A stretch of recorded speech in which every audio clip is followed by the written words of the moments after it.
saya Ketua Kelompok 13 Mata Kuliah Pengantar Pendidikan. Saat ini saya akan membacakan materi pada bab 1, yaitu dengan judul Hakikat Manusia dan Pengembangannya. Manusia memiliki sifat yang secara prinsipil berbeda dari hewan. Disebut sifat hakikat manusia karena sifat tersebut hanya dimiliki oleh manusia dan tidak dimiliki oleh hewan. Terdapat juga wujud-wujud sifat hakikat manusia yang dikemukakan oleh paham eksistensialisme, yaitu kemampuan menyadari diri, kemampuan bereksistensi, pemilikan kata hati, moral, kemampuan bertanggung jawab, rasa kebebasan, kemampuan melaksanakan kewajiban dan menyadari hak, dan kemampuan menghayati kebebasan.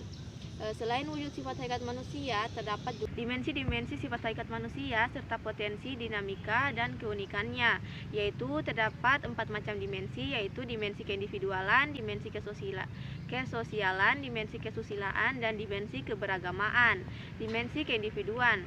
Linsen mengatakan bahwa manusia adalah seorang atau seseorang yang memiliki keutuhan atau yang tidak dapat dibagi-bagi.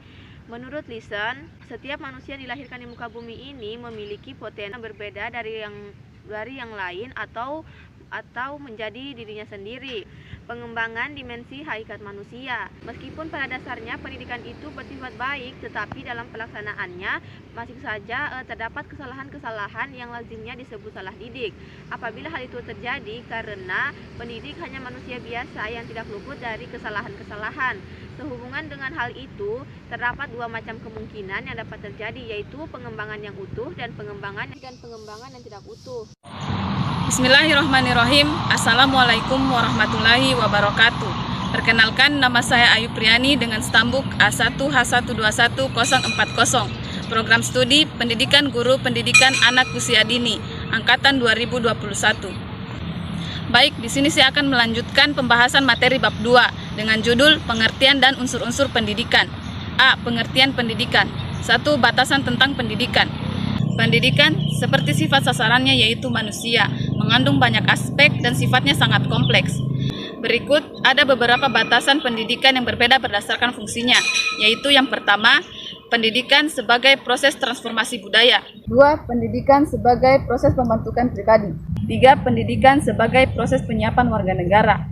Keempat, yaitu pendidikan sebagai penyiapan tenaga kerja. Definisi pendidikan menurut GBHN.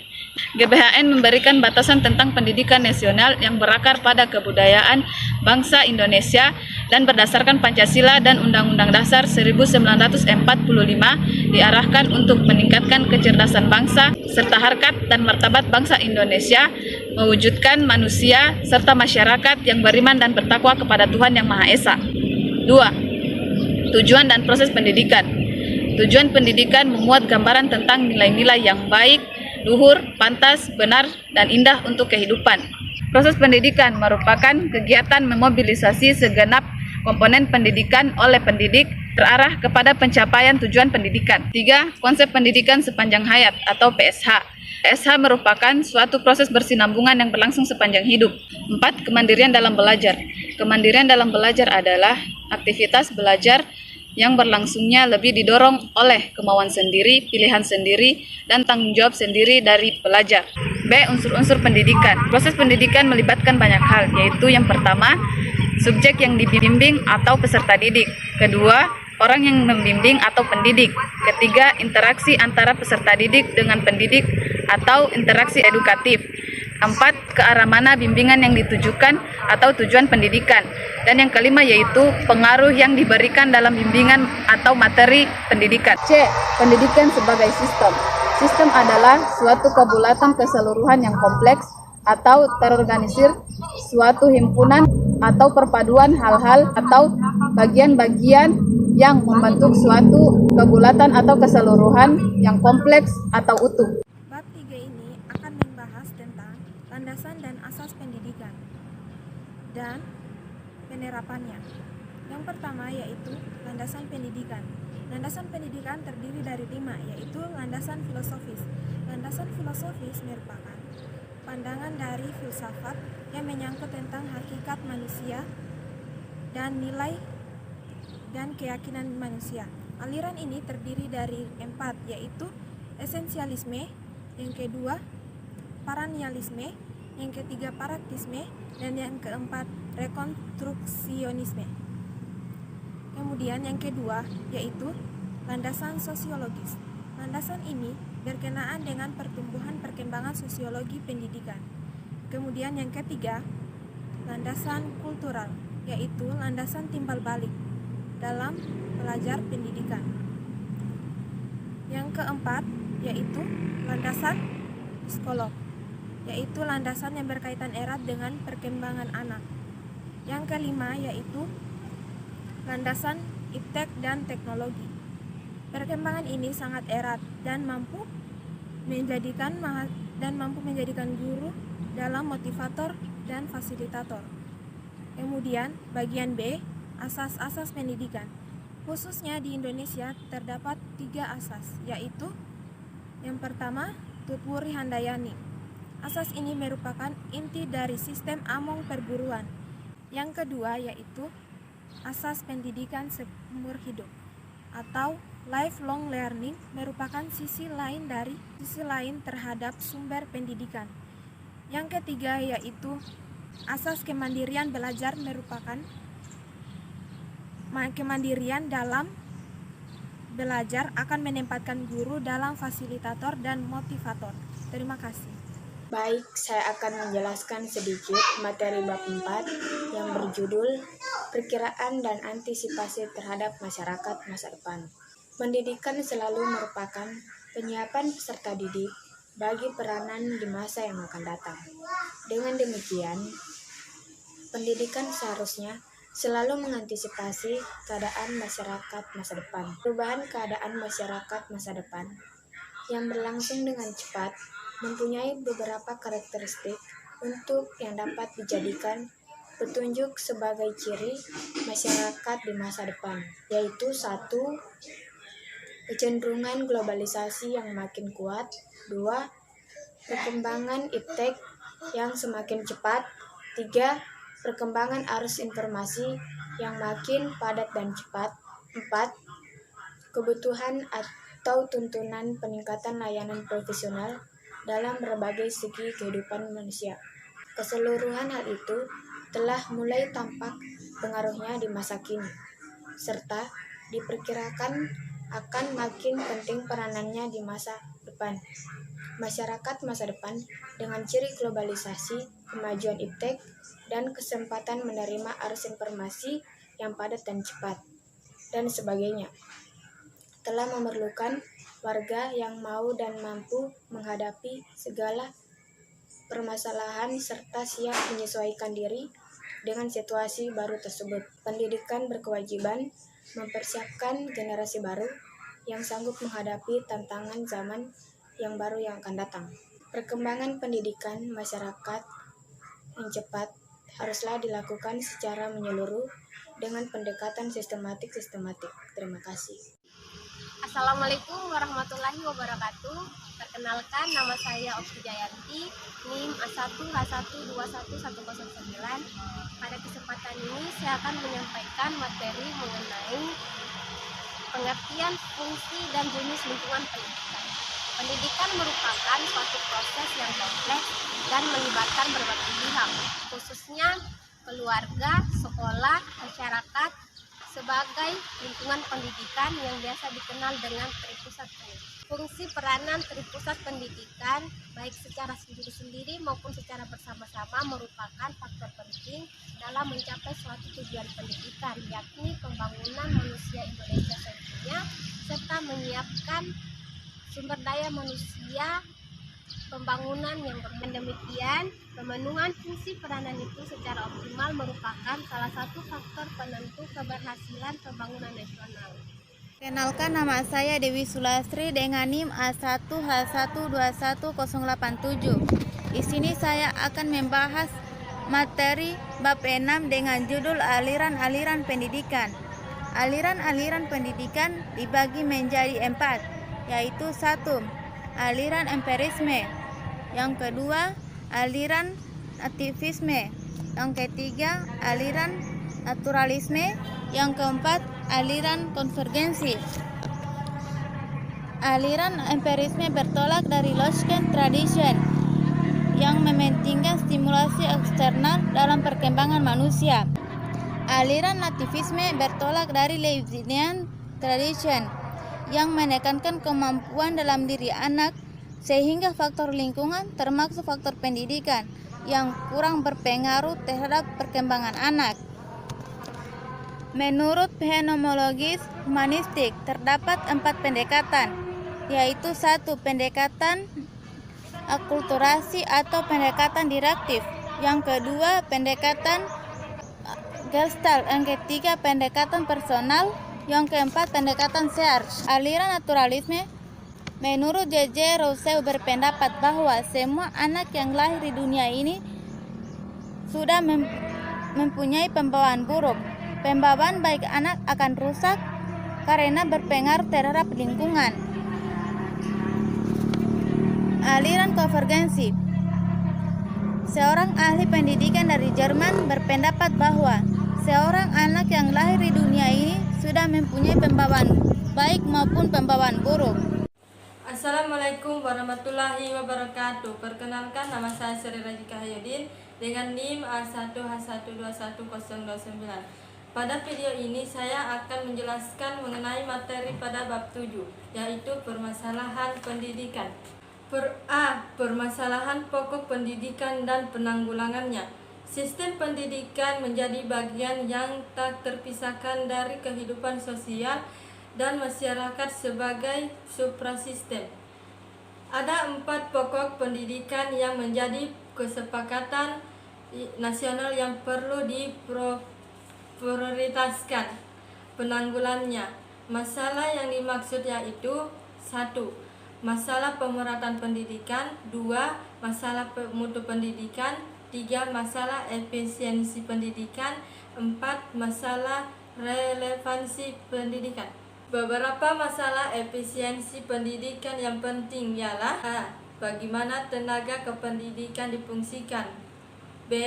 Bagaimana prasarana dan sarana pendidikan digunakan, C. Bagaimana pendidikan diselenggarakan, D.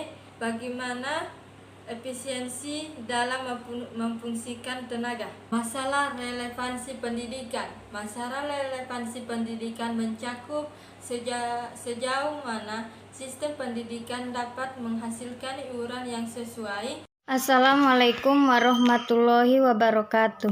Perkenalkan, nama saya Umi Fadlilah, NIM A1H1211125. Saya akan memaparkan materi bab 8 tentang Sistem Pendidikan Nasional. A. Kelembagaan, program, dan pengelolaan pendidikan.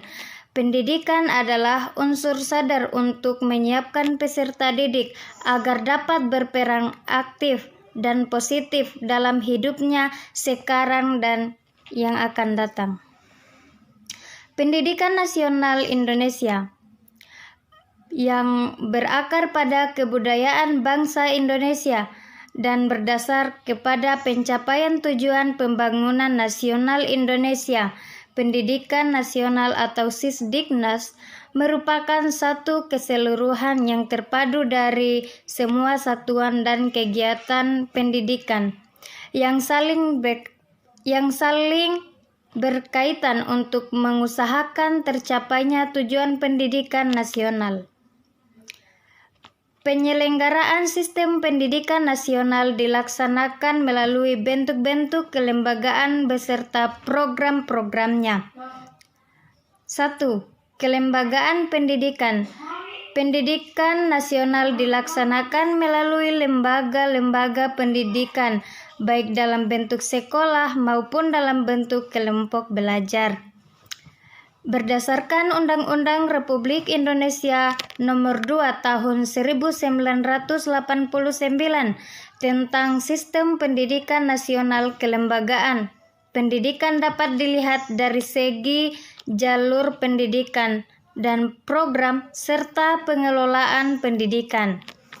A. Jalur pendidikan. Penyelenggaraan Sisdiknas dilaksanakan melalui 2 jalur, yaitu jalur pendidikan sekolah dan jalur pendidikan luar sekolah yang disingkat dengan PLS. B. Jenjang pendidikan. Jenjang pendidikan adalah suatu tahap dalam pendidikan berkelanjutan yang ditetapkan berdasarkan tingkat perkembangan peserta didik serta keluasan dan kedalaman bahan pengajaran. Undang-Undang Republik Indonesia Nomor 2 Tahun 1989 Bab 1 Pasal 1 Ayat 5. Jalur pendidikan sekolah dilaksanakan secara berjenjang yang terdiri atas jenjang pendidikan dasar, pendidikan menengah, dan pendidikan tinggi. 2. Program dan pengelolaan pendidikan. A. Jenis program pendidikan. Jenis pendidikan adalah yang dikelompokkan sesuai dengan sifat dan kekhususan tujuannya. Undang-Undang Republik Indonesia Nomor 2 Tahun 1989. Undang-Undang Republik Indonesia Nomor 2 Tahun 1989 Bab 1 Pasal 1 Ayat 4 Nomor 2 Tahun 1989. Program pendidikan yang termasuk jalur pendidikan sekolah terdiri atas pendidikan umum, pendidikan kejuruan, pendidikan luar biasa, pendidikan kedinasan, dan pendidikan agama. B. Kurikulum program pendidikan. Konsep sistem pendidikan nasional direalisir melalui kurikulum. Kurikulum memberi bekal pengetahuan, sikap, dan keterampilan kepada peserta didik. Kurikulum yang mengandung aspek kesatuan nasional memberikan bekal kesadaran dan kesatuan nasional, semangat kebangsaan, kesetiaan sosial, serta mempertebal rasa cinta tanah air. Disebut kurikulum nasional, dan yang mengandung unsur-unsur lokal disebut muatan lokal dalam kurikulum. Undang-Undang Republik Indonesia Nomor 2 Tahun 1989 Pasal 38 Ayat 1 menyatakan adanya dua aspek nasional dan lokal itu sebagai berikut. Pelaksanaan kegiatan pendidikan dalam suatu satuan pendidikan didasarkan atas kurikulum yang berlaku secara nasional dan kurikulum yang disesuaikan dengan keadaan serta kebutuhan lingkungan dan ciri khas suatu pendidikan yang bersangkutan. Kedua macam aspek kurikulum tersebut akan dikemukakan pada uraian di bawah ini. Kurikulum nasional. Tujuan pendidikan nasional dinyatakan di dalam Undang-Undang Republik Indonesia Nomor 2 Tahun 1989 Pasal 3 yaitu A. Terwujudnya bangsa yang cerdas. B. Manusia yang utuh, bermain dan bertakwa terhadap Tuhan Yang Maha Esa. C. Berbudi pekerti yang luhur. D. Terampil dan berpengetahuan. E. Sehat jasmani dan rohani. F. Berkepribadian yang mantap dan mandiri. G. Bertanggung jawab pada kemasyarakatan dan kebangsaan. Kurikulum menjembatani tujuan tersebut dengan praktek pengalaman belajar real di lapangan atau di sekolah. Dalam hubungan ini, Suedijarto merinci kurikulum atas 5 tingkatan, yaitu 1. Tujuan institusional yang menggambarkan berbagai kemampuan, pengetahuan, keterampilan, nilai, dan sikap yang harus dikuasai oleh peserta didik dari suatu satuan pendidikan. 2. Kerangka materi yang memberikan gambaran tentang bidang-bidang pelajaran yang perlu dipelajari peserta didik untuk menguasai serangkaian kemampuan yang disebut struktur program kurikulum. Garis besar materi dari suatu bidang pelajaran yang telah dipilih biasa disebut GBPP atau silabi. 4. Panduan dan buku-buku pelajaran yang disusun untuk menunjang terjadinya proses pembelajaran. 5. Bentuk dan jenis kegiatan pembelajaran yang dialami oleh peserta didik, yaitu strategi belajar mengajar. Mengenai isi kurikulum nasional, itu di dalam Undang-Undang Republik Indonesia Nomor 2 Tahun 1989 Pasal 30 Ayat 1 dinyatakan isi kurikulum merupakan susunan bahan kajian dan pelajaran untuk mencapai tujuan penyelenggaraan satuan pendidikan yang bersangkutan dalam rangka upaya pencapaian tujuan pendidikan nasional. Ayat 2 menyatakan bahwa isi kurikulum setiap jenis jalur dan jenjang pendidikan wajib memuat a. Pendidikan Pancasila, b. Pendidikan agama, dan c. Pendidikan kewarganegaraan. Ayat 3 menyatakan bahwa isi kurikulum pendidikan dasar memuat sekurang-kurangnya bahan kajian dan pelajaran tentang a. Pendidikan Pancasila, b. Pendidikan agama, c. Pendidikan kewarganegaraan, d. Bahasa Indonesia, e. Membaca dan menulis, f. Matematika atau termasuk berhitung, g. Pengantar sains dan teknologi, h. Ilmu bumi, i. Sejarah nasional dan sejarah umum, j. Kerajinan tangan dan kesenian, k. Pendidikan jasmani dan kesehatan, l. Menggambar serta m. Bahasa Inggris. Kemudian pasal 38 ayat 2 menyatakan kurikulum yang berlaku secara nasional ditetapkan oleh menteri atau menteri lain atau pimpinan lembaga pemerintahan non-departemen berdasarkan pelimpahan wewenang dan menteri. 2. Kurikulum muatan lokal. A. Latar belakang. Kenyataan menunjukkan bahwa setiap daerah di wilayah tanah air Indonesia memiliki ciri khas mengenai adat istiadat, tata cara dan tata krama pergaulan, kesenian bahasa, lisan maupun tulisan, kerajinan dan nilai-nilai kehidupannya masing-masing. B. Pengertian muatan lokal. Dilihat dari letak geografisnya, lingkungan alam meliputi 1. Daerah pantai, 2. Daerah rendah, 3. Daerah tinggi, 4. Daerah pegunungan. Adapun yang dimaksud dengan lingkungan budaya daerah dalam suatu pola kehidupan meliputi bahasa daerah, kesenian daerah, adat istiadat, tata krama daerah, keterampilan fungsional yang khas daerah. C. Tujuan muatan lokal. Tujuan muatan lokal. Dilaksanakannya muatan lokal dalam kurikulum SD dapat dilihat dari segi kepentingan nasional dan kepentingan peserta didik. D. Cara pengaplikasian muatan lokal atau ML ke dalam kurikulum. Sejumlah pertanyaan dapat membimbing proses pemasukan ML ke dalam kurikulum adalah sebagai berikut. 1. Di kelas berapa muatan lokal akan dimasukkan? 2. Muatan lokal apa yang perlu dimasukkan dan lain-lain. Faktor penghambat dan penunjang pelaksanaan muatan lokal.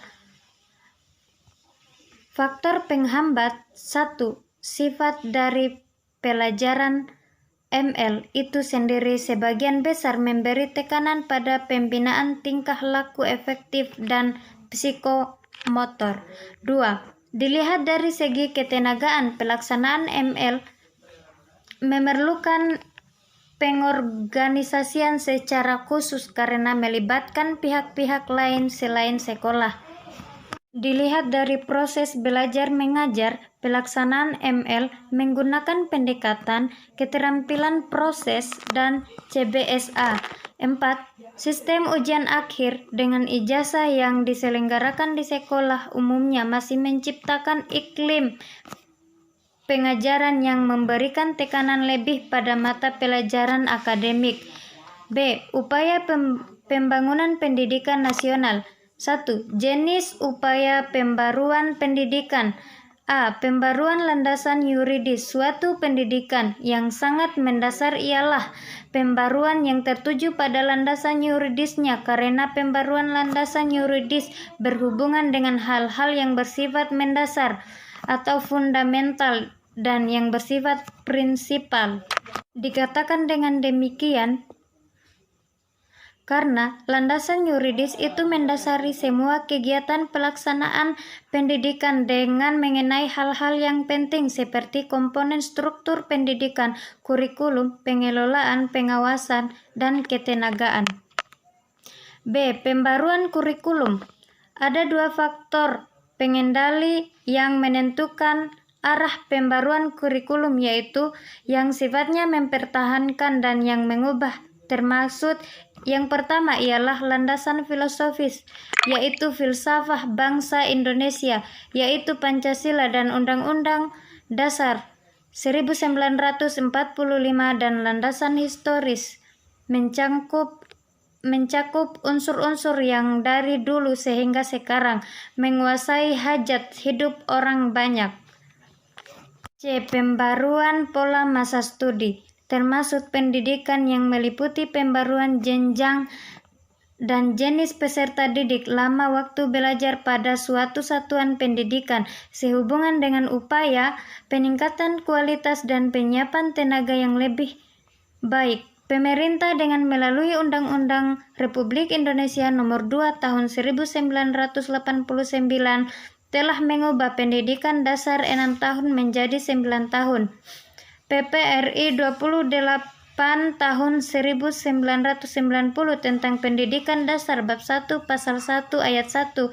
Menurut PP tersebut, pendidikan dasar yang dimaksud meliputi sekolah dasar 6 tahun dan 3 tahun sekolah lanjut tingkat pertama. Pembaruan tenaga kependidikan. Di samping pembaruan landasan yuridis dan kurikulum, pengembangan sistem pendidikan nasional juga menyentuh pembaruan komponen lain, yaitu tenaga kependidikan.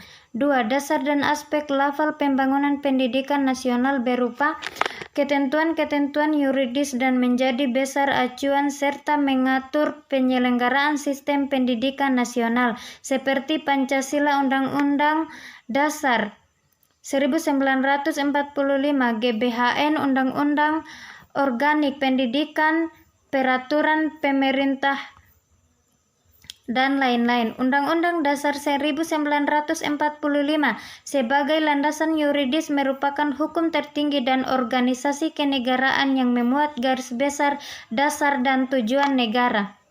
Undang-Undang Nomor 5 Tahun 1974 itu dalam pelaksanaannya juga termasuk menyatukan penyelenggaraan pendidikan sekolah dasar sebagai konkretisasi pelaksanaan PP Nomor 65 Tahun 1951.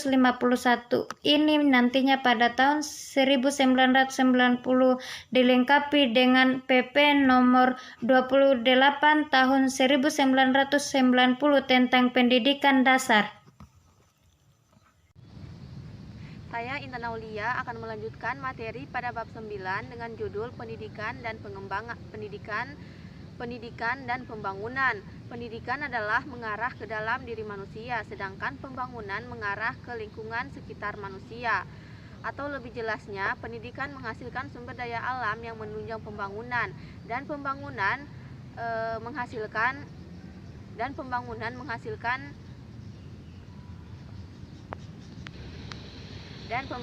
menunjang pendidikan.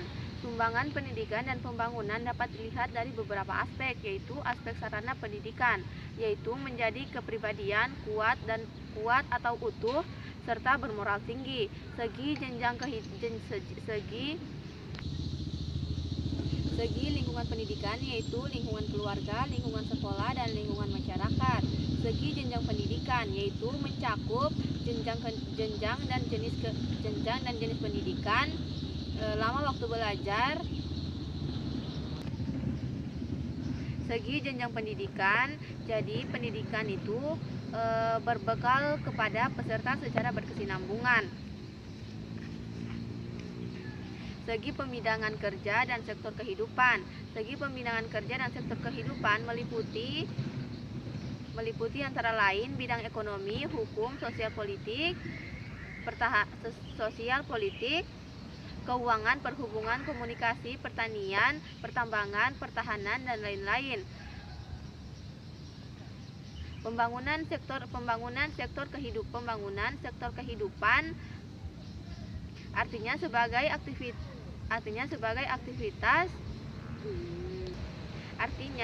aktivitas pembinaan dan pengembangan untuk mengisi bidang-bidang tersebut sehingga manusia memenuhi hajat hidup warga negara sebagai warga negara yang jaya di antara bangsa-bangsa lain di dunia. Wujud pembangunan sistem pendidikan. Secara makro sistem pendidikan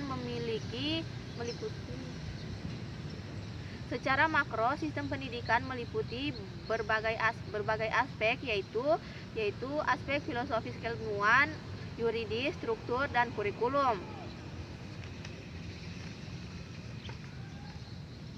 Aspek filosofis keilmuan yaitu berupa penggarapan. Aspek filosofis keilmuan yaitu berupa penggarapan tujuan nasional pendidikan. Aspek yuridis yaitu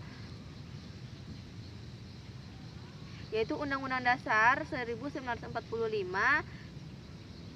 sebagai landasan hukum pendidikan nasional yang sifatnya relatif tetap. Beberapa pasal yang melandasi pendidikan yaitu pasal 32 ayat 1 dan 2 dan pasal 31 ayat 1 dan 2 dan pasal 32 dan pasal 27 ayat 1 dan 2 dan pasal 34.